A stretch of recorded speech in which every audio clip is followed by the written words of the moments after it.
Ya ini sahabat ya, sahabat bisa saksikan sendiri dengan pemangkasan yang tepat, alpukat itu akan berbuah lebat ya.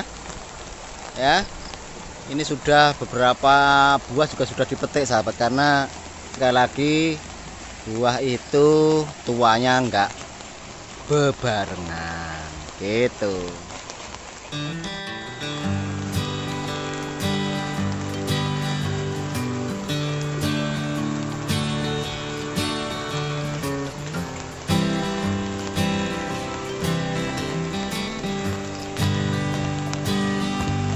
Assalamualaikum warahmatullahi wabarakatuh. Selamat sore, salam sejahtera bagi kita semua. Semoga sahabat-sahabat semua selalu dilimpahi rezekinya oleh Allah Subhanahu wa taala. Amin amin ya robbal alamin.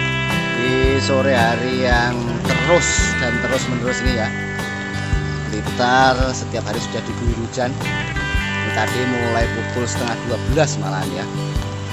Pukul setengah 12 itu sudah mulai hujan rintik-rintik sampai detik ini pukul berapa ini? 17-an ya. Pukul 17.00 atau pukul 5 sore juga masih terus saja hujannya terus turun ya sahabat. Semoga dimanapun sahabat berada sekali lagi selalu dalam lindungan Allah, selalu dalam keberkahan, dan selalu sehat lah ya, tentunya ya. Apalah arti uang yang banyak, apalah arti uang yang berlimpah sementara kesehatan kita tidak punya ya, tak ada artinya. Sahabat, di depan saya ini alpukat jenis red Vietnam ya, usianya masih 2 tahun. Sahabat bisa melihat ini batangnya masih segini ya. Ya ini lengan orang dewasa lah ya. Alhamdulillah produktivitasnya memang luar biasa ya. Di usia yang masih 2 tahun ini bisa dibilang ini buahnya cukup banyak ya sahabat, karena ini buah yang pertama ya. Pernah dulu berbuah 1 biji, saya kategorikan itu masih belum buah yang perdana ya. Baru kali ini beberapa buah juga sudah dipetik. Beberapa sahabat ada yang main ke sini membeli bibit sekaligus juga pengen mencicipi buahnya. Kita pilih-pilihkan yang sudah tua, kita kasihkan ya. Alhamdulillah ya. Ini red Vietnam ya. Kalau bicara red Vietnam ini, kalau bicara buahnya rata-rata ya 500-600 gram ya.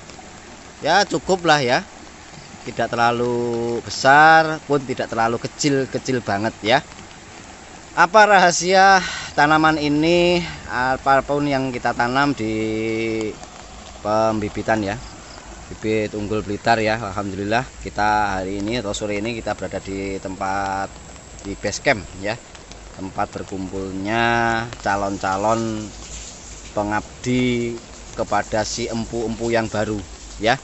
Sudah ready semua ya sahabat ya.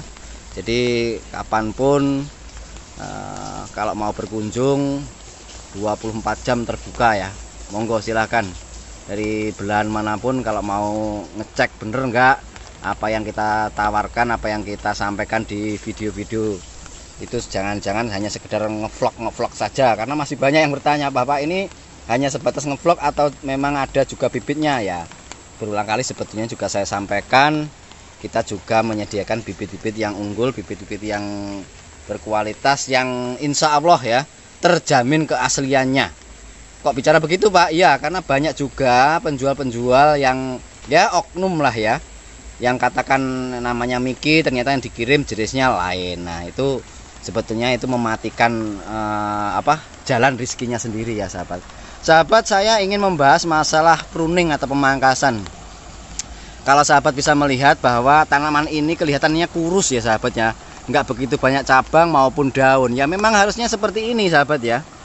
Jadi memang harus seperti ini agar, karena sekali lagi ya, tujuan kita menanam buah-buahan itu tentu pengharapannya adalah buahnya ya sahabat ya, bukan kerindangannya. Rindang saja tanpa ada buah lah apa manfaatnya. Kalau memang sekedar kita pengen cari rindang-rindang, yang tanam beringin saja atau tanam-tanaman yang lain yang sekiranya buahnya tidak kita harapkan ya. Itu loh ya sahabat ya. Jadi kalau tanamnya itu buah-buahan ya otomatis pemangkasan itu wajib dilakukan. Mana saja atau kapan Pak mulai pemangkasan itu dilakukan? Kalau kita di pembibitan itu mulai dari bibit ya sahabat ya. mulai dari bibit itu sudah kita lakukan pemangkasan ya. Saya kasih contoh ini. Agar apa? Agar saya sekali lagi menyiapkan bibit yang unggul, bibit yang berkualitas, yang nanti ketika sahabat semua itu tanam itu sudah benar-benar dalam kondisi yang sudah sangat siap gerak ya, seperti ini ya. Ini sudah kita potekin yang bagian atasnya ini. Nah ini sahabat. Oh ini loh ya. Ini kelihatan ya potongan-potongan ini ya. Jadi sahabat, kalau pengen percabangannya itu lebat, pengen percabangannya itu banyak ya dari kecil. Dari setelah tanam itu kalau saya rekomendasi biasanya ya 6 bulan ya. Mulai 6 bulan itu terus kita lakukan pemangkasan sampai cabangnya benar-benar maksimal ya. Itu loh ya sahabat ya. Kalau sudah di lahan sudah agak besar bagaimana Pak? Ya itu sekali lagi jalur sinar matahari khususnya yang bagian tengah ini di sini sahabat, ini tengah ya. Nah sini ini harus benar-benar terbuka seperti ini sahabat, agar batang-batang ini benar-benar bisa dapat sinar yang maksimal. Dengan sinar yang maksimal maka pembuahan itu akan bisa terjadi secara maksimal pula ya. Karena ya itu tadi, kalau kita sekedar hanya pengennya atau sukanya yang rindang-rindang ya jangan tanam buah-buahan gitu loh sahabat ya. Jadi kalau tanam buah-buahan itu ya wajib ya dilakukan pemangkasan, tujuannya tak lain tak bukan agar sekali lagi batang-batang yang ada itu bisa terkena sinar yang lebih maksimal. Nah, sinar yang maksimal hanya bisa kita dapati kalau tanaman kita itu tidak terlalu rimbun, tanaman kita itu tidak terlalu rindang gitu loh ya sahabat ya. Itu catatan pentingnya. Jadi kalau terlalu rindang otomatis sinar matahari tidak bisa maksimal ya, otomatis pembuahannya pun tidak akan bisa maksimal, hanya akan buah di pinggir-pinggir saja gitu ya. Ini saya kasih contoh yang lain juga. Ini Miki saya ini pun demikian ya sahabat. Ini sudah usianya sama, ini juga di atas lengan orang dewasa. Berbuahnya ini 2 kali, kemarin itu ya 7 biji lah ya, yang pertama itu kategorinya belum buah perdana ya. Bagi saya ini buah perdana ini sudah banyak sekali. Ini pun sudah diambil ya, yang tua-tua ini bisa dilihat. Ini kemarin sampai jatuh. Nah ini karena memang sudah tua, sudah cukup. Karena kita terlambat memetiknya sehingga dia akan jatuh sendiri ya. Di sana itu juga sudah kelihatan agak tua ya. Ini pun kita kondisikan bagaimana tanaman ini melimpah sinarnya, terutama dari sisi timur sini ya, terbuka sekali. Dan kalau bisa sahabat, tanaman buah-buahan itu jangan sampai lebih dari 4 meter. Kenapa? 4 meter itu katakan kita rata-rata orang Indonesia ini ya 1,5, 160, 170, 180 jarang ya.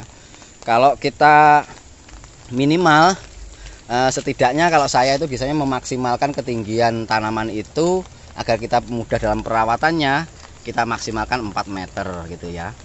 Jadi kalau kita main tangga pun tidak terlalu tinggi gitu ya.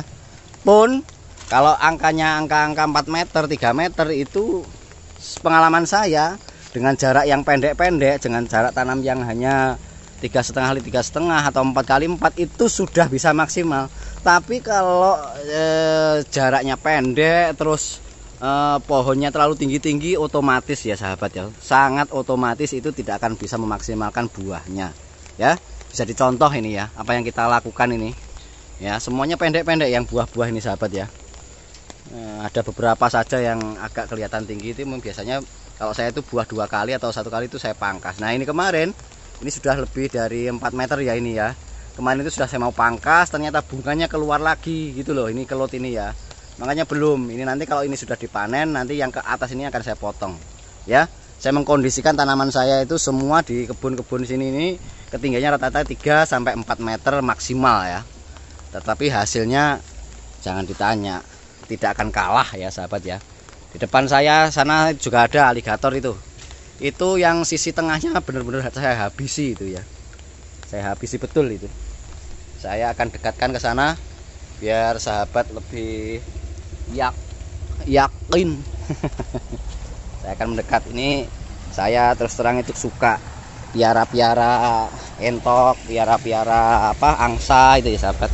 Di dalam sini saya akan tunjukkan. Oh itu entok, angsa saya ya. Nah ini bisa dilihat ya. Ini pun kan tidak terlalu rimbun, terutama sisi tengah ini harus benar-benar dihabisi ya. Tujuannya tak lain tak bukan sinar matahari yang berlimpah, buahnya pun akan bisa maksimal gitu ya. Bisa dilihat ini ya. Walah, mantap, bukan katanya lagi, ini yang sudah kita lakukan bertahun-tahun ya, seperti ini polanya ya. Kok nah ini kalau bisa dibilang ya jaraknya berapa ini aligator. Nah ini Marcos ya, berapa ini 3 meter sahabat. Tapi juga di sini kelihatan mulai bunga-bunga itu, juga kelihatan sana itu pentil-pentilnya. Nah, tetap bisa ya sahabat, yang penting jaga ketinggian, jaga kerimbunan, jangan sampai terlalu rimbun. Jadi lihat ya, jalur yang tengah ini benar-benar terbuka ya, nggak ada cabang-cabang yang menjulang ke atas, karena itu yang sangat mengganggu sinar matahari itu tidak bisa berlimpah. Itu ya sahabat ya, mungkin itu apa yang bisa saya bagi pada sore hari ini. Meskipun rintik itu hujan, saya terus tetap berbagi. Semoga ini menginspirasi, semoga ini bermanfaat, dan semoga sahabat-sahabat semua selalu dilimpahi rezekinya oleh Allah Subhanahu wa Ta'ala. Teruslah semangat berbuat baik dan menebarkan kebaikan. Assalamualaikum warahmatullahi wabarakatuh. Mantap.